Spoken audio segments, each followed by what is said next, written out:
नमस्ते बच्चों मैं हूँ आपके हिंदी विषय की अध्यापिका। मेरा नाम है रेखा चौहान। बच्चों, आज हम अनिवार्य हिंदी कक्षा 10 में क्षितिज पुस्तक से पढ़ेंगे पद भाग पाठ 1 सूरदास। बच्चों, सूरदास पाठ में जो कवि सूरदास है उन्होंने कृष्ण और राधा गोपियों के बारे में बताया है। तो इस पाठ को पढ़ने से पहले हम सूरदास का जीवन परिचय समझेंगे। तो शुरू करते हैं। कवि परिचय। कृष्ण भक्ति कवि सूरदास का जन्म आचार्य रामचंद्र शुक्ल के मतानुसार 1540 विक्रम संवत के सन्निकट और तिरोभाव संवत 1620 के आसपास हुआ था। अर्थात जो कवि सूरदास है उनका जन्म आचार्य रामचंद्र शुक्ल के अनुसार विक्रम संवत में 1540 ईस्वी के सन्निकट मतलब पास में हुआ था। और तिरोभाव का अर्थ होता है मृत्यु, और सूरदास की मृत्यु सन 1620 के आसपास हुई थी। इनका जन्म स्थान आगरा और मथुरा के बीच रुनुकता ग्राम माना जाता है। जो सूरदास है इनका जन्म आगरा और मथुरा के बीच माना गया है। कुछ विद्वानों के अनुसार दिल्ली के निकट सिही ग्राम को इनकी जन्मस्थली माना गया है। कुछ विद्वान हैं वह तो आगरा और मथुरा के बीच रुनुकता में इनकी जन्मस्थली मानते हैं, और कुछ विद्वानों का मानना है कि दिल्ली के निकट सिही ग्राम में इनकी जन्मस्थली है। इनके पिता का नाम रामदास बताया जाता है। जो सूरदास है इनके पिता का नाम रामदास था। वार्ता साहित्य और भक्तमाल के आधार पर ये सारस्वत ब्राह्मण कहे गए। जो इनकी रचना है वार्ता साहित्य, उसके अनुसार इनको सारस्वत ब्राह्मण कहा गया है। किंतु साहित्य लहरी के एक पद में जिससे ये पृथ्वीराज के अमात्य तथा राजकवि चंद्रवरदाई के वंशज ब्रह्मा भट्ट मालूम होते हैं। अर्थात इनकी जो कविता है उसके अनुसार कुछ जो कवि है इनको सारस्वत ब्राह्मण समझते हैं, और साहित्य लहरी रचना के जो पद है उसके अनुसार इन्हें राजकवि चंद्रवरदाई के वंशज कहा गया है। इस पद में बहुत सी बातें ज्ञात होती है। इसी पद के आधार पर कहा जाता है कि ये नेत्रहीन होने के कारण एक अंधकूप में गिर पड़े थे। अंधकूप का अर्थ है बहुत गहरा कुआं जिसमें पानी ना हो। 6 दिन बाद पड़े रहने के बाद भगवान श्री कृष्ण ने इन्हें दर्शन दिए और सनेत्र कर दिया। जो सूरदास है माना जाता है जन्म से ही अंधे थे, और जब ये अंधे कूप में गिर पड़े 6 दिन तक वहीं रहे, उसके बाद में श्री कृष्ण ने इन्हें दर्शन दिए और इन्हें नेत्र प्रदान किए, अर्थात इनके नेत्र ठीक कर दिए।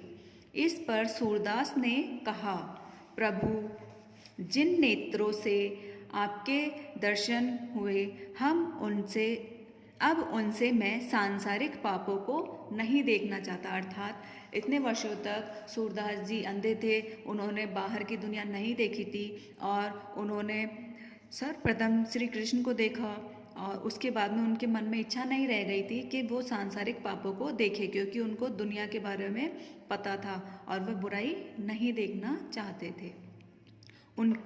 उनके निवेदन से नेत्र सदा के लिए बंद हो गए और उन्हें प्रज्ञा चक्षु प्राप्त हो गए। अर्थात श्री कृष्ण ने उन्हें ऐसी शक्ति दी कि वो मन की आंखों से भी देख सकते थे। सूरदास का जन्म से अंधे थे, यह विवाद स्पष्ट है। विवादास्पद मतलब कुछ कवि कहते हैं ये जन्म से अंधे थे और कुछ कवि कहते हैं कि ये अपने अंतिम समय थे, मतलब उनका कुछ ही समय श्रेष्ठ बचा था तभी ये अंधे हुए थे। इस संबंध में अधिकांश विद्वानों का मत है कि वे जीवन के अंतिम समय में अंधे हुए थे, क्योंकि इसका प्रमाण हमें इनके पदों से मिल जाता है।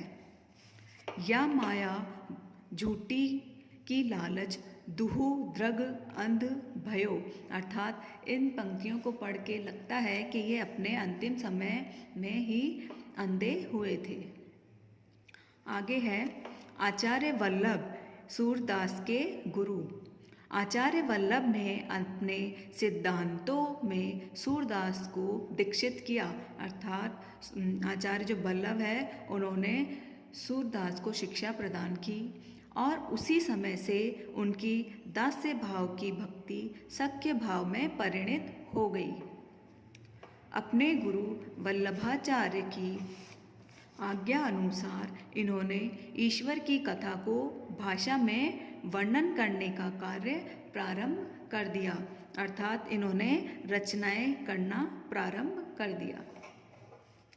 सूरसागर इनका प्रामाणिक अति उत्तम एवं श्रेष्ठ काव्य है। जितनी भी रचनाएं इन्होंने लिखी है उसमें से सूरसागर इनका सबसे श्रेष्ठ और प्रामाणिक काव्य है, जो इनकी कीर्ति को अक्षय रखने के लिए पर्याप्त है। अक्षय का अर्थ होता है जो कभी भी खत्म ना हो। सूरदास ने व्रज भाषा का प्रयोग किया है। इनके पूर्ववर्ती मतलब पहले के, इनके पूर्ववर्ती किसी भी कवि की भाषा में काव्य छटा न तो इतनी साहित्यिक है और न इतनी सौंदर्यपूर्ण, अर्थात इन्होंने अपने रचनाओं में ब्रज भाषा का प्रयोग किया है और काव्य छटा और साहित्य भी इनका सौंदर्यपूर्ण है।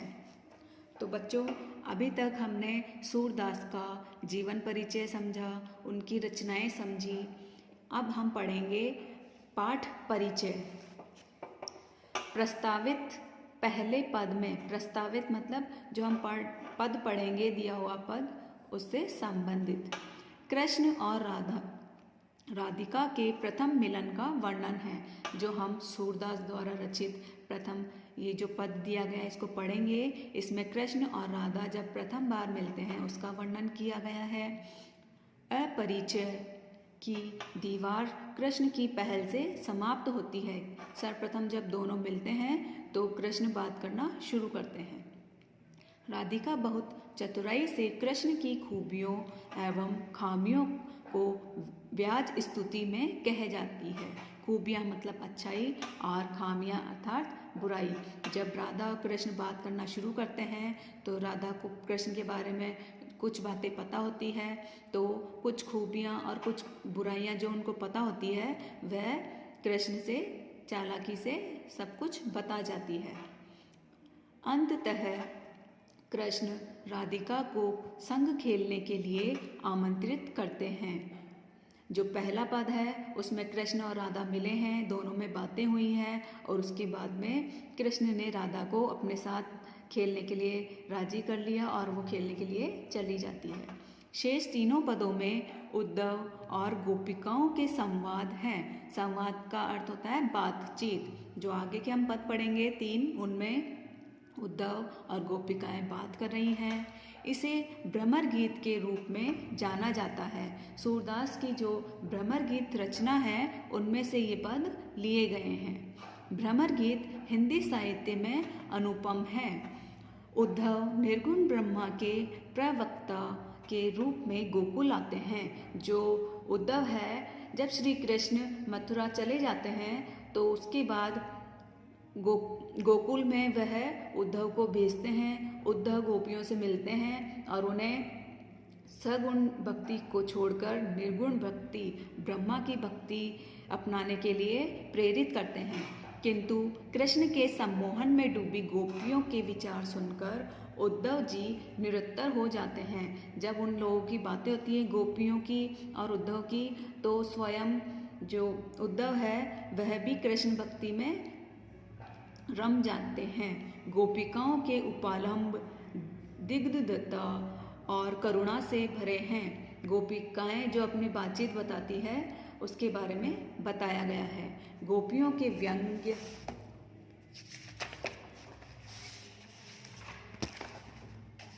बाणों से उद्धव का हृदय छलनी हो जाता है और वे स्वयं कृष्णमय हो जाते हैं।